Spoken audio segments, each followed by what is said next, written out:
इस बात को समझने की जरूरत है वो तमाम जायदाद जो है वो वक्फ की है और 1970 का वक्फ का गजीट है। मैं आपके सामने पढ़ के सुना रहा हूं। एंट्री नंबर 40 1970 की वक्फ की गजीट।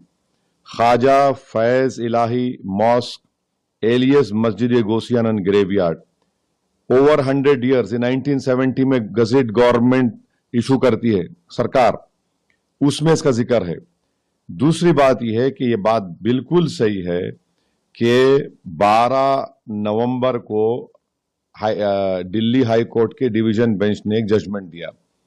हैरत अंगेज बात यह है कि जो पिटिशनर है सेव इंडिया फाउंडेशन, ये लोग कोर्ट को जाते हैं। इनका बैकग्राउंड मुझे मालूम है, इनका बैकग्राउंड इनका बैकग्राउंड आरएसएस का है। ये लोग कोर्ट को गए, सेव इंडिया फाउंडेशन और एमसीडी को पार्टी बनाया गया, तो कोर्ट ने यह कहा कि एक जॉइंट सर्वे रिपोर्ट है जिसको ने एनक्लोज किया। अच्छा, ये जॉइंट सर्वे में कंडक्ट कौन कर रहा है? एमसीडी के लोग, डीडीए के लोग और आपके एलएनडीओ के लोग, रेवेन्यू डिपार्टमेंट के लोग और पुलिस ऑफिशियल्स। भाई जब जायदाद वक्फ की है तो वक्फ क्यों नहीं है सर्वे में? सर 1970 का वक्फ का गजीट एंट्री नंबर 40 वो लिख रहा है कि 100 साल पुरानी वक्फ है ये। सर्वे हुआ, सर्वे में ये लोग नहीं है। और तीसरी हैरत अंगेज बात यह है कि ये कोर्ट के ऑर्डर में कोर्ट ने कैसे तय कर दिया कि जमीन उनकी है? कोर्ट को यह चाहिए था कि वो वक्फ ट्राइब्यूनल तय करता, वक्फ ट्राइब्यूनल को नहीं गया। चौथी बात यह है कि जब कोर्ट ने कहा कि एलडीओ की है तो उस वक्त दिल्ली वक्फ बोर्ड के एडिशनल स्टैंडिंग काउंसिल बैठे हुए थे कोर्ट में, इन्होंने कोई इतराज नहीं किया। पांचवी बात यह है कि कोर्ट ने कहा कि एमसीडी के डिप्टी कमिश्नर को, भाई डिप्टी कमिश्नर अपने ही मामले में कैसा फैसला करेगा बताइए? ये तो प्रिंसिपल्स ऑफ नेचुरल जस्टिस के खिलाफ है।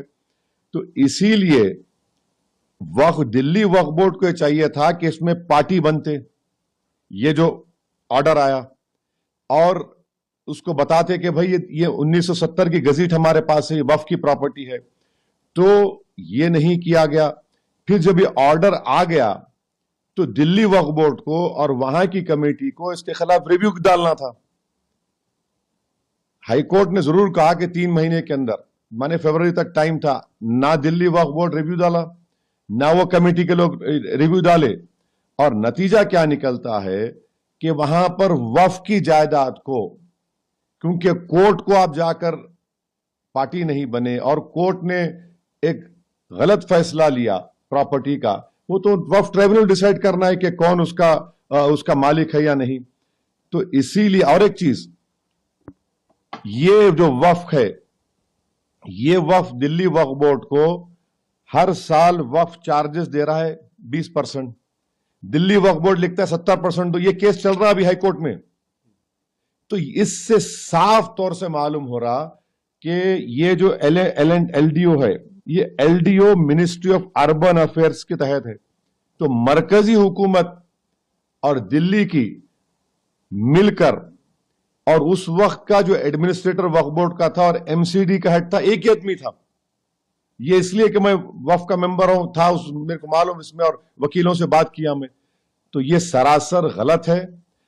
अहम बात यह है कि प्लेसेस ऑफ वर्शिप एक्ट 1991 क्या है बताइए? फिर 1947 15 अगस्त में जगह मस्जिद थी और ये सब मस्जिद की हिसार में था। कैसा आप लोग करिए? पार्लियामेंट का कानून है, उसको भी बाला तायक रख दिए, तो उसको भी धज्जियां उड़ा दिए। तो इसीलिए हम कह रहे हैं कि ये एक बड़े मंसूबाबंद तरीके से कोर्ट के सामने जाकर, ना दिल्ली वक्फ बोर्ड गया, ना ये कमेटी वालों का काम था कि जाकर कोर्ट को बताते। और ये जो एमसीडी है, उनको मालूम गजीट है, गवर्नमेंट को, तो गवर्नमेंट का हिस्सा है ना। एलडीओ वाले भी तो गवर्नमेंट का हिस्सा है, गजीट का हिस्सा इनकार करते हो लोग। तो ये नुकसान वक्फ की जायदाद पर हुआ। वहां मस्जिद को भी माना गया कि थोड़ा बहुत नुकसान हुआ, नहीं मालूम, लोग बोल रहे हैं, मगर ये सरासर गलत हुआ है। इसीलिए उम्मीद करते कि दिल्ली वक्फ बोर्ड और वहां की मैनेजमेंट कमेटी फौरन सुप्रीम कोर्ट को जाए اور جا کر یہ تمام حقیقت سپریم کورٹ کو بتائے اور سٹیٹس کو لے وہاں پر. یہ تو غلط ہے بالکل. ارے پورا لکھا ہوا ہے اس میں, اس کا ریکارڈ ہے, وقف فنڈ دیا جا رہا ہے, اور آپ اس طرح کا تو پوری طریقے سے دلی وقف بورڈ اس میں ملوث ہے, کمپلیسٹ ہے, اور ان کی یہ نادانی ناہلی نہیں ہے بلکہ ڈیلیبریٹ یہ لوگ آنکھ بند کر لیے.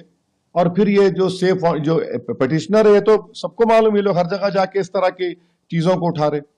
تو یہ اس فیصلے کے خلاف فوراً SLP ڈال کر سٹیٹس کو لینے کی بہت ضرورت ہے. مگر وقف کی جائیداد کا نقصان ہوا اس میں.